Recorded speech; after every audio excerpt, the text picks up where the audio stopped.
नमस्कार बच्चों, आज हम लोग करने वाले हैं मैथ के कुछ इम्पोर्टेंट सवाल जो हर साल आ ही जाते हैं वैसे ही। तो आज इम्पोर्टेंट सवाल करेंगे। पहला सवाल है हमारा कि किसी धनात्मक पूर्णांक Q के लिए प्रत्येक धनात्मक समपूर्णांक है ना, प्रत्येक धनात्मक समपूर्णांक का रूप होगा।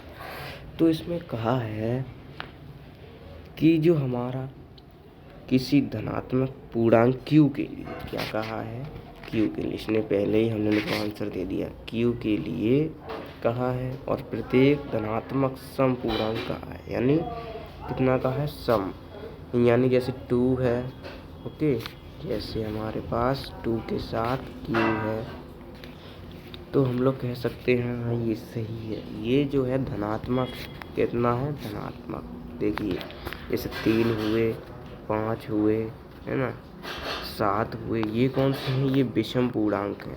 और 2 हुए, 4 हुए, 6 हुए, 8 हुए, ठीक है, ये 10 हुए, ये कौन से हैं, ये हमारे सम पूर्णांक हैं। तो इसमें क्या पूछा है, प्रत्येक धनात्मक समपूर्णांक, समपूर्णांक, ठीक है। तो इसमें जो 2Q है, इसमें आप ध्यान से देखिए, इसमें 2Q है तो ये तो पूर्णांक हो जाएगा, क्यों। और देखिए और भी ऑप्शन जैसे Q-1, Q में से जब हम लोग -1 करते हैं तो क्या मिलेगा, माइनस का Q। तो क्या ये धन पूर्णांक है, धन मतलब प्लस लगाना चाहिए, इसमें तो माइनस लगा था, है ना। तो ये यानी कि हमारा नहीं हो सकता, Q-1 हमारे पास नहीं हो सकता, ये तो कतई नहीं हो सकता। ये ऑप्शन तो हमने खुद चेक कर लिया। उसके बाद अगले पर आए, अगला क्या है, अगला है हमारा Q+1, यानी Q+1 बराबर क्या होगा, Q में 1 जोड़ दो, क्या होगा, तुम ही बताओ। Q+1 हो जाएगा 1Q, है ना, यही तो मैं कह रहा हूँ, सही कह रहा हूँ नहीं, ठीक है। तो ये भी नहीं हो सकता, ओके। हाँ, अब अगला है 2Q+1, जैसे ये वाला है 2Q+1, तो 2Q है +1 है, तो इसमें जोड़ेंगे तो कितना आएगा, 3Q। तो ये तो हमारा विषम पूर्णांक हो गया, है ना। लेकिन हमें किसका रूप लाना है, होगा समपूर्णांक। समपूर्णांक में हमारा ये 2Q वाला सही हो जाएगा, ओके, 2Q वाला, ठीक है। जैसे इसको टिक मार देते हैं, ये वाला हमारा बिल्कुल सही हो जाएगा, ठीक है।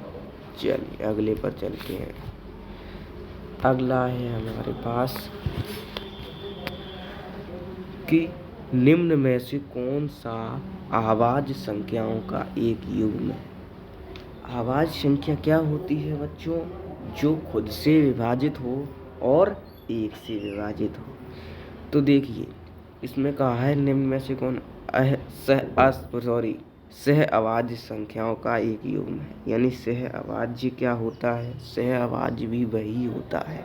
अभाज्य का मतलब है कि एक से कटे या फिर खुद से कटे, ठीक है, एक से कटे या फिर खुद से कटे।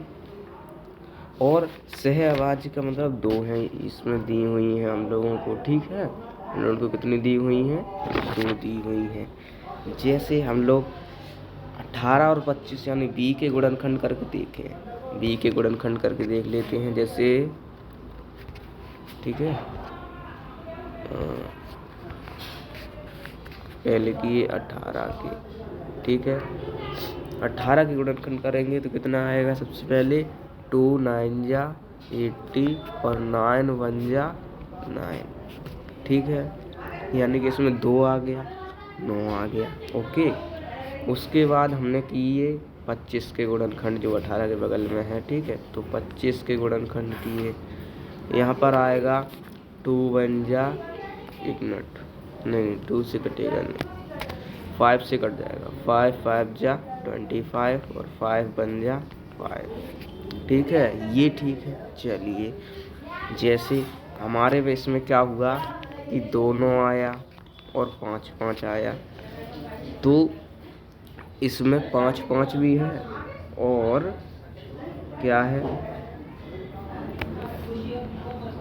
तो देखिए इसमें क्या मैंने बताया, ये बताया मैंने कि जो 18 और 25 हैं उसमें क्या है कि दोनों में 1 आ रहा है। कैसे आ रहा है देखो, जैसे हम लोग 9 2 11 करेंगे तो इसमें 1 आ रहा है, ठीक है। 5 और 5 करेंगे 10, 10 में भी 1 आ रहा है। जिस संख्या में 1 आ रहा है वही इसका आंसर हो जाए। ये इसकी ट्रिक है, शॉर्ट ट्रिक। आप भी करके देख लीजिए, और किसी में नहीं आएगा ये, देख लो करके। 14 35 में करके देख लो। अच्छा, जब हम लोग 35 में से 14 घटावे कितने बचेंगे, देखिए 5 में से 4 गई 1, 3 में से 1 गई 2, है ना। पीछे आया एक, पीछे से मतलब नहीं, आगे से। जैसे कि, और आप भी घटा के देख लीजिए, बड़ी संख्या में छोटी संख्या घटाएंगे तो आगे 1 नहीं मिलेगा, पीछे मिल सकता है, ठीक है। तो चलिए, आशा करता हूँ आपकी ये चीज़ समझ में आ गई होगी, है ना। तो चलिए चलते हैं अगले प्रश्न पर। अगला प्रश्न है हमारे पास। अगला प्रश्न क्या कहता है, देखिए अगला प्रश्न कहता है, किसी धनात्मक पूर्णांक p के लिए प्रत्येक धनात्मक विषम पूर्णांक का रूप होगा। इसने कह दिया भैया जी, कहन क्या कह दिया कि धनात्मक विषम पूर्णांक, यानी कैसा चाहिए, विषम पूर्णांक। बस समझो, आप समझ गए होंगे इसका विकल्प कौन सा ही होगा। जल्दी से कमेंट करके बताइए। प्रत्येक धनात्मक विषम, देखिए सम होता तो 2p हो जाता, और जब इसने कहा है कि प्रत्येक धनात्मक विषम पूर्णांक, कौन सा हो जाएगा, बोलो बोलो बोलो, कमेंट करो जल्दी से। इसका आंसर हो जाएगा डी वाला। कौन सा, डी वाला is the right answer, D वाला। ओके, चलिए अगले पर चलते हैं हम लोग। अगला प्रश्न क्या कहता है, ध्यान से देखिए इस प्रश्न को। कह रहा है,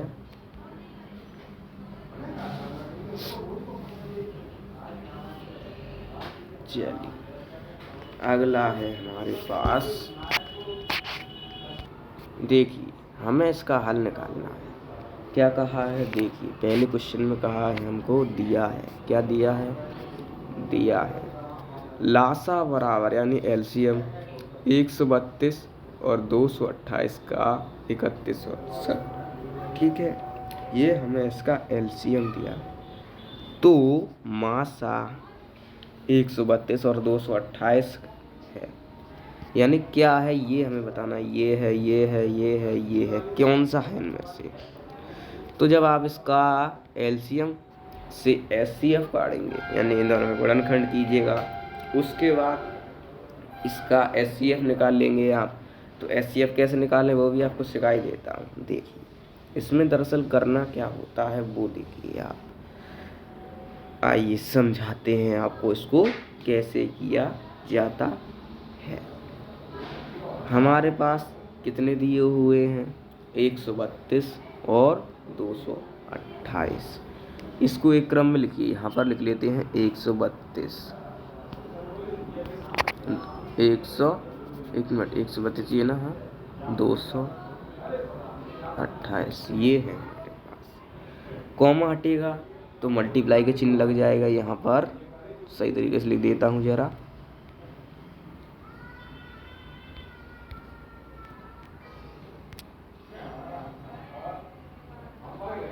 132 इंटू 228, ठीक है। बटे में आ जाएंगे कितने, इसका लासा है 3168, यही आ जाता है, ठीक है, 3168।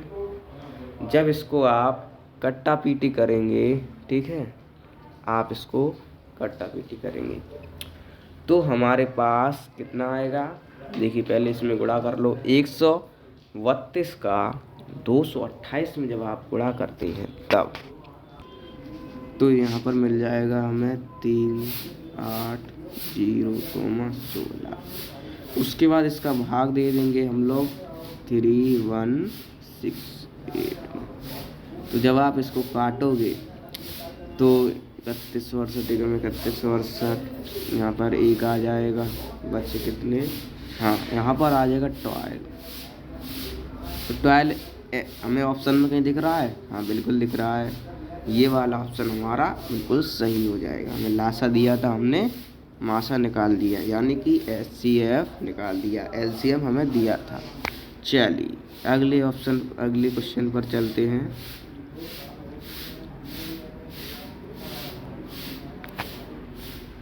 अगला क्वेश्चन है, दिया है मासा तो लासा ज्ञात कीजिए। तो वैसे ही आप इसका लासा ज्ञात करेंगे, जैसे मैंने लिखा था अभी आपको लिख के भी बता देता हूँ। जैसे हमें 99 और 153 का निकालना है, तो कॉमा लगा है बीच में, ओके। तो इसका क्या करेंगे हम लोग, इसमें मासा ज्ञात करना है, तो हम लोग कॉमे की जगह लगा देंगे इनटू, यानी कि 99 गुणा कर देंगे 153, ठीक है। बटे में लिख देंगे इसका लासा कितना दिया है, 9 दिया है।